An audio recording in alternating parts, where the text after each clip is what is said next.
Bueno, bienvenidos a la segunda parte de Acero, algunos imaginarios.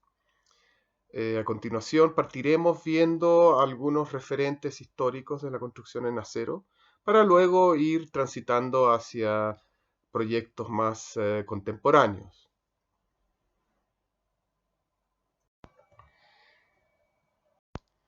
Aquí podemos ver el Crown Hall, el caso de Chicago, también la transparencia, la elegancia.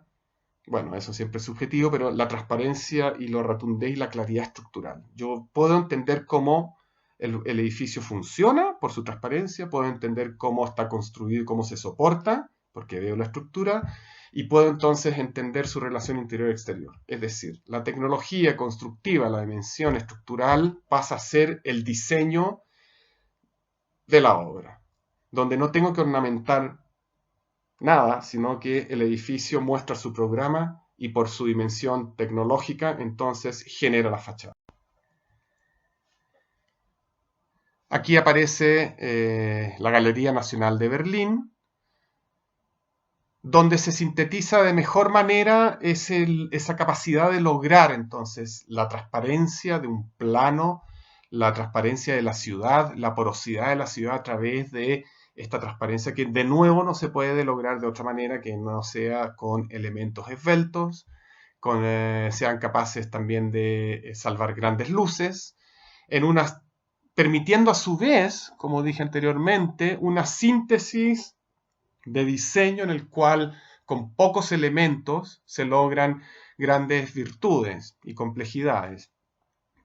Los pocos elementos son excesivamente pensados y depurados para poder lograr este efecto que aparece como algo tan simple y tan obvio y tan poco eh, solicitado o torturado, sino que es algo casi evidente y natural, algo que no es artificial, a pesar de que todo el pensamiento que está detrás es muy complejo y muy artificial. Entonces, el acero de nuevo permitiendo este tipo de imaginación y de bajada a la realidad, ¿no? Con algo que no se estaba realizando, algo novedoso, algo nunca antes visto. También podemos entender que la arquitectura en acero es, o está llena de episodios más bien anónimos, sobre todo aquel que dice relación con las estructuras productivas.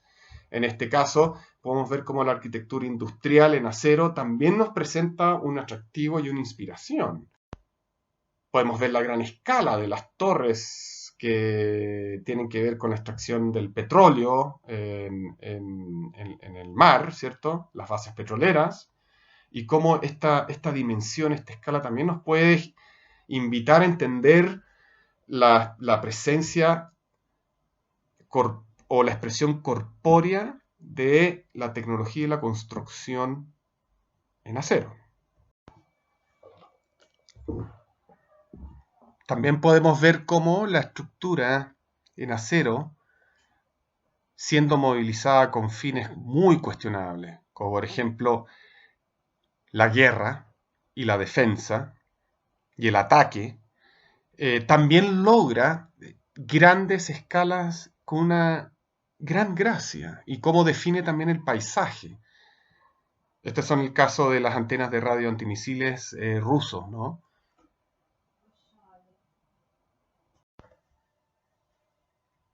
Y aquí vemos la contraparte norteamericana, en donde de nuevo vemos la gran escala, pero la gran elegancia de la repetición y de la transparencia, esbeltez, altura, en estos grandes lineamientos de escala paisajístico-territorial, ¿cierto? Todo ello, de nuevo, presentando cierta inspiración también. La inspiración no solo viene de la arquitectura depurada, como el caso de Mies van der Rohe, etcétera, etcétera, que ya hemos visto con anterioridad, sino también se presenta en forma de infraestructura, aunque sea infraestructura tan cuestionable como esta. Sin embargo, si volvemos un poquito más atrás y podemos ver qué está pasando con el desarrollo del acero como una estructura, también podemos ver que no es una estructura solamente para edificar infraestructura habitable o industrial productiva, sino también para generar otro tipo de artefactos. Este es un volantín, pero también esto se extrapola a los aviones, a los primeros aviones, a los biplanos, etc. Que es como entonces la estructura en acero permite aliviarse aún más mediante una lógica de tensores y elementos que funcionan a la compresión. Entonces, la tracción como el cable de acero y la compresión como la barra de acero. Dos cosas distintas, pero que sin embargo, cuando se trabajan solidariamente, aparece la esbeltez, la liviandad, exponencialmente más allá de lo que hemos visto.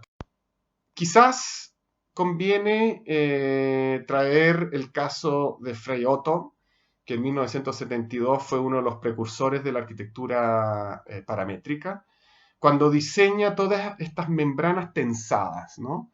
Para cubrir los distintos polígonos deportivos del Parque Olímpico de Múnich.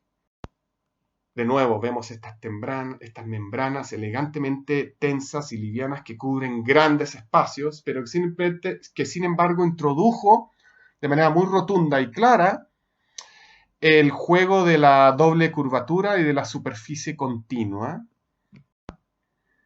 Aquí podemos ver por debajo. Que después la arquitectura paramétrica trata de, y hace una puesta en valor de eso, en la actualidad. Esta superficie continua, en donde de pronto lo vertical se transforma en horizontal y viceversa. El caso de Zaha Hadid, con el Aleph Center. Una vez terminado, este es un render, pero el edificio ya está casi por ser inaugurado, si no me equivoco, o bien el caso del Media Center.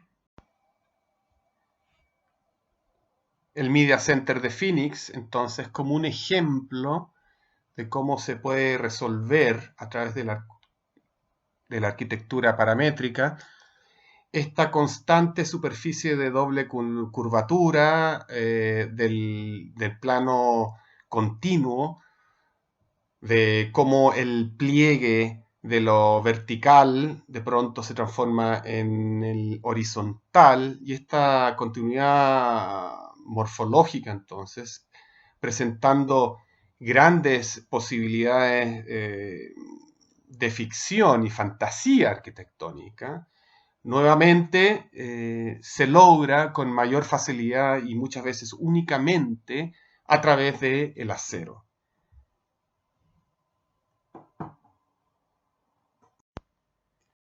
Entonces, volviendo al acero como caja, como tecnología low-tech, es interesante ver también lo que puede ofrecer el acero. Aquí podemos ver un caso de reciclaje. El edificio Recicla, que se hizo en Lausach en 2018, es un buen ejemplo de cómo el low-tech y el reciclaje puede lograr gran innovación en el diseño arquitectónico. De nuevo, aquí podemos ver cómo el acero también se puede entender como caja, como un elemento que es autosoportante pero muy liviano. Esto lo imagináramos en ladrillo, no se podría hacer. En hormigón quedaría muy grueso, etc., ¿no?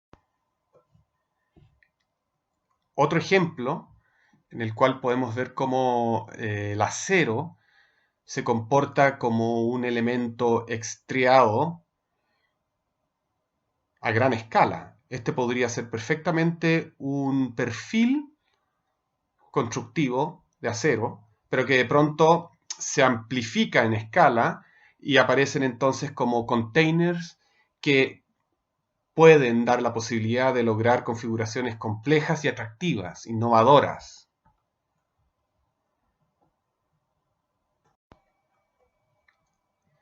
Y si bien estamos viendo casos de una arquitectura más bien exquisita, de gran capital de inversión, lo que interesa rescatar es que el acero no solamente se presenta como esa cualidad matérica en donde toda la estructura está a la vista, sino que es capaz también de presentar una cierta expresión material maciza, pero a la vez también cálida, a través del óxido del material, a través de las pátinas que uno le puede inscribir, este acero corten similar al del GAM, entonces tiene esta dimensión, que también es posible de pensar y de tomar como una referencia de la expresión matérica que puede lograr el acero como recubrimiento, o en los casos anteriores que vimos en estas cajas como una estructura tubular que en vez de tener la escala de la sección del perfil, de pronto tiene la escala de un recinto arquitectónico.